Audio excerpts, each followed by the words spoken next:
Even though ground staff may carry out refueling, it's your responsibility to monitor that it's carried out correctly, and the chances are that you may have to do it yourself.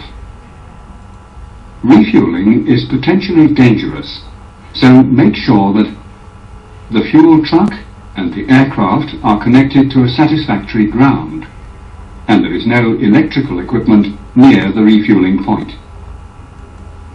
You'll need battery, DC external or AC external electrical power. Pressure refueling is carried out from the refuel-defuel panel under the aft end of number 2 nacelle. We'll explain its controls in terms of refueling and deal with defueling later. The refueling adapter is connected here. On the panel is the refuel-defuel indicator, RDI. When armed, it shows the pre-selected fuel quantity to be refueled, that is, the desired total fuel on board after refueling, adjusted by the increase-decrease switch. The actual quantities in tank 1 and 2, a repeat of the quantities on the MFD fuel page and engine display, and a test reset switch. The refuel-defuel selector switch arms automatic refueling or defueling up to the pre-selected quantity, or starts manual refueling or defueling. There are 5 valve lights. The master valve, whose closed light is off during refueling, controls the inflow of fuel. The dump valves, whose open lights are on during refueling when fuel pressure is applied, vent air from the tanks. They also dump fuel into the surge bay if shutoff doesn't work, protecting the tanks from overfilling. The shutoff valves close automatically to stop refueling. In this example, manual refueling is still continuing. In the pre-check position, the pre-check open-closed switches test whether the automatic shutoff mechanism is working by simulating a tank full signal. Let's look at what happens during pressure refueling. When the refuel-defuel panel is open and DC power is available, the fueling on caution illuminates. The master valve is closed. The shutoff valves are closed, and the refuel-defuel indicator is not armed. Touch the refuel-defuel selector to move it to pre-select refuel. With refueling armed, the master valve opens, and the pre-select quantity is initially set to total fuel quantity. Now touch the increase-decrease switch to increase the pre-select quantity. The total pre-selected fuel quantity increases, but refueling has not yet started. Let's add a diagram to show what's happening. Notice that the pre-select position of the refuel-defuel selector opened the master valve and the transfer shutoff valves connecting the tanks, but the dump vent valves and the level control shutoff valves are closed. 4 seconds after releasing the increase-decrease switch, refueling will start automatically after you manually open the level control shutoff valves. Touch a pre-check open-closed switch to open both. When fuel pressure is applied, the dump valves open for venting, and the level control valves open with their panel shutoff lights going off.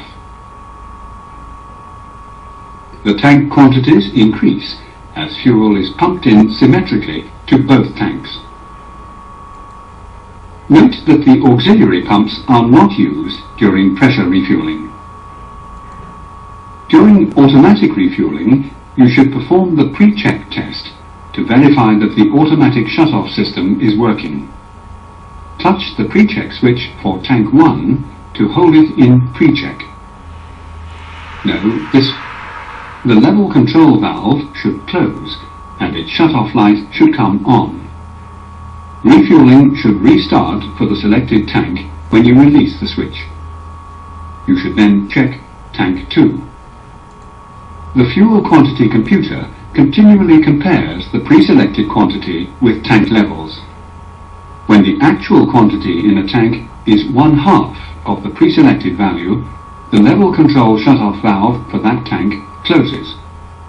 And when both shut-off valves are closed, the master valve closes and refueling stops.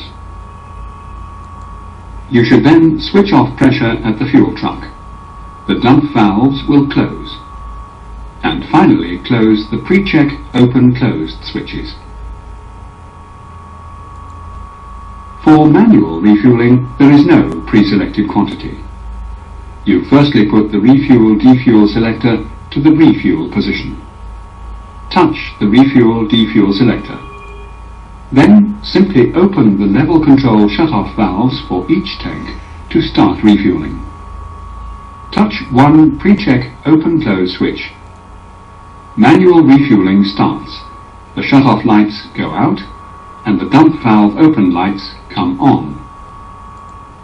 To stop manual refueling, you just close the shut-off valves. Of course, the valves also close if the tanks get full before you close the valves.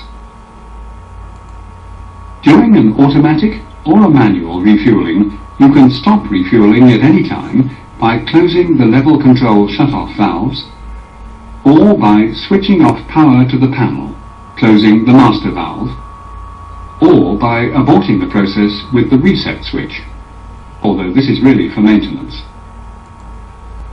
If the automatic fueling system fails, you can use gravity filling on the overwing port at the outboard end of each wing tank.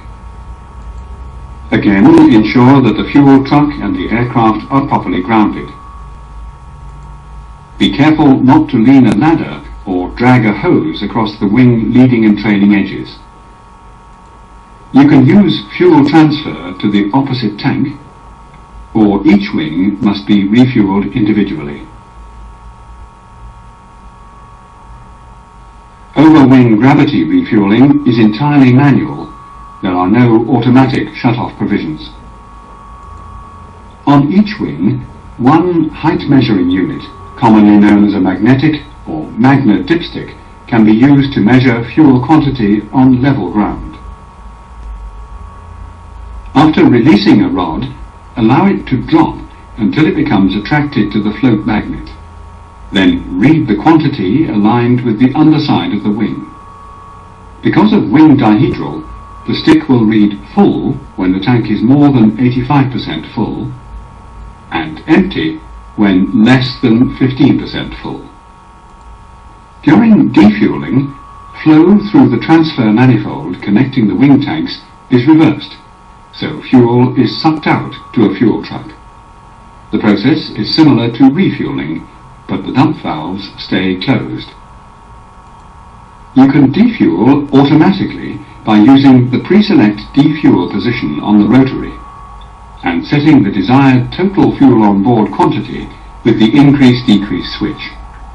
Defueling starts 4 seconds after you release the switch and open the shut-off valves.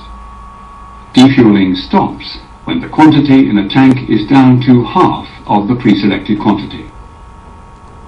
Or you can start manual defueling by moving one or both pre-check open-closed switches to open, and stop by moving one or both to close.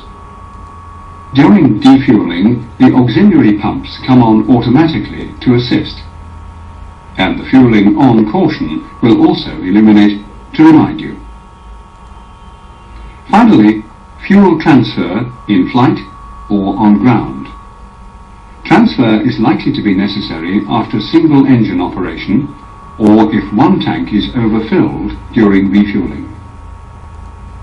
Switching the transfer switch to tank 1 position and opens both shut-off valves in the transfer manifold. Transfer will continue until you select the transfer switch off or until the 2 tank is full. Watch out for fuel imbalance indications. More than 272 kilos, or 600 pounds, and transfer is impossible when the fueling on light is illuminated.